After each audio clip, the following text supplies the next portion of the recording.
ಸತ್ಯದ ಬೆಳಕಿನಲ್ಲಿ ನಮ್ಮ ವರದಿ, ನಮ್ಮ ಧ್ವನಿ, ಜನರ ವಿಶ್ವಾಸದ ಪ್ರತಿಬಿಂಬ. ಹೊಸದುರ್ಗ ತಾಲೂಕಿನ ಕಿಟ್ಟದಾಳ್ ಗ್ರಾಮದಲ್ಲಿ ಮನೆ ಹಾಗೂ ಅಂಗಡಿಗಳಲ್ಲಿ ಅಕ್ರಮವಾಗಿ ಎಣ್ಣೆ ಮಾರಾಟ ಮಾಡಲಾಗುತ್ತಿದೆ ಎಂಬ ಆರೋಪ ಕೇಳಿಬಂದಿದ್ದು ಗ್ರಾಮಸ್ಥರು ಆಕ್ರೋಶ ವ್ಯಕ್ತಪಡಿಸಿದ್ದಾರೆ. ಗ್ರಾಮದಲ್ಲಿ ಯಾವುದೇ ಅಧಿಕೃತ ಅನುಮತಿ ಇಲ್ಲದೆ ಮನೆಗಳು ಹಾಗೂ ಕೆಲವು ಅಂಗಡಿಗಳಲ್ಲಿ ಎಣ್ಣೆ ಮಾರಾಟ ಮಾಡಲಾಗುತ್ತಿದೆ ಎಂದು ಗ್ರಾಮಸ್ಥರು ಆರೋಪಿಸಿದ್ದಾರೆ.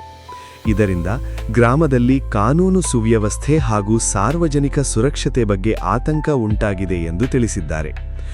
ಅಕ್ರಮ ಎಣ್ಣೆ ಮಾರಾಟದ ವಿರುದ್ಧ ಗ್ರಾಮಸ್ಥರು ಪ್ರತಿಭಟನೆಗೆ ಮುಂದಾಗಿ ಸ್ಥಳಕ್ಕೆ ಬಂದ ಪೊಲೀಸರೊಂದಿಗೆ ವಾಗ್ವಾದ ನಡೆಸಿದರು. ಗ್ರಾಮದಲ್ಲಿ ಅಕ್ರಮವಾಗಿ ಎಣ್ಣೆ ಮಾರಾಟ ಮಾಡುತ್ತಿರುವವರ ವಿರುದ್ಧ ಕೂಡಲೇ ಕ್ರಮ ಕೈಗೊಳ್ಳಬೇಕು ಎಂದು ಗ್ರಾಮಸ್ಥರು ಒತ್ತಾಯಿಸಿದರು. ಈ ಸಂಬಂಧ ಗ್ರಾಮಸ್ಥರು ಅಬಕಾರಿ ಇಲಾಖೆಗೆ ದೂರು ನೀಡಿದ್ದು ಹಲವು ಬಾರಿ ಮಾಹಿತಿ ನೀಡಿದರೂ ಅಕ್ರಮ ಎಣ್ಣೆ ಮಾರಾಟಕ್ಕೆ ಕಡಿವಾಣ ಹಾಕುವಲ್ಲಿ ಇಲಾಖೆ ನಿರ್ಲಕ್ಷ್ಯ ವಹಿಸುತ್ತಿದೆ ಎಂದು ಆರೋಪಿಸಿದರು. ಅಬಕಾರಿ ಇಲಾಖೆ ಕಣ್ಣು ಮುಚ್ಚಿಕೊಂಡು ಕೂಟಿದೆ ಎಂದು ಗ್ರಾಮಸ್ಥರು ತೀವ್ರ ಆಕ್ರೋಶ ವ್ಯಕ್ತಪಡಿಸಿದರು. ವಿಷಯ ತಿಳಿದು ಪೊಲೀಸರು ಸ್ಥಳಕ್ಕೆ ಭೇಟಿ ನೀಡಿ ಪರಿಶೀಲನೆ ನಡೆಸಿದರು. ಅಕ್ರಮವಾಗಿ ಎಣ್ಣೆ ಸಂಗ್ರಹಿಸಿ ಮಾರಾಟ ಮಾಡಲಾಗುತ್ತಿದೆಯೇ ಎಂಬುದರ ಕುರಿತು ಮಾಹಿತಿ ಕಲೆ ಹಾಕಿದರು. ಕೆಲವು ಸ್ಥಳಗಳಲ್ಲಿ ಪರಿಶೀಲನೆ ಹಾಗೂ ದಾಳಿ ನಡೆಸಿರುವುದಾಗಿ ತಿಳಿದುಬಂದಿದೆ. ಗ್ರಾಮದಲ್ಲಿ ಅಕ್ರಮ ಎಣ್ಣೆ ಮಾರಾಟ ಸಂಪೂರ್ಣವಾಗಿ ತಡೆಗಟ್ಟಬೇಕು. ನಿಯಮ ಉಲ್ಲಂಘಿಸಿ ಮಾರಾಟ ಮಾಡುತ್ತಿರುವವರ ವಿರುದ್ಧ ಕಠಿಣ ಕಾನೂನು ಕ್ರಮ ಕೈಗೊಳ್ಳಬೇಕು ಎಂದು ಗ್ರಾಮಸ್ಥರು ಆಗ್ರಹಿಸಿದ್ದಾರೆ.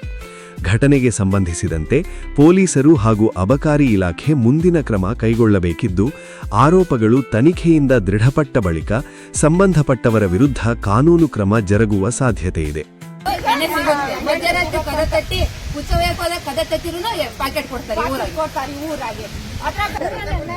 ಎಣ್ಣೆ ಮಾರ್ತಿದಾರ ಅಬಕಾರಿ ಇಲಾಖೆಗೆಲ್ಲ ಕಂಪ್ಲೇಂಟ್ ಮಾಡಿದ್ದೀರಾ? ಈಗ ಮುಂದೆ ಏನ್ ಮಾಡ್ಬೇಕಂತ ಇದ್ದೀರಾ? ಮಾರೋವರೆಗೂ ಮುಂದೆ ಮಾರ್ತಾರೆ.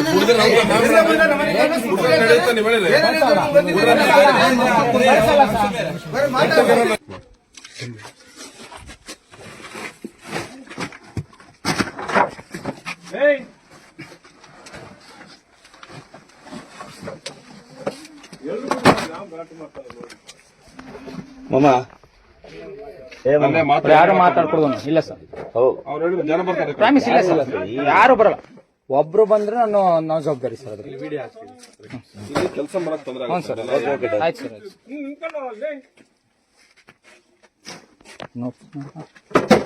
ಆಮೇಲೆ ನೋಡ್ಕೊಂತೀವಿ ಡೀಟೇಲ್ ಆಗಿ. ನೀವು ಹಂಗೆ ಫಾರ್ವರ್ಡ್ ಆಗಿಲ್ಲ ಸರ್.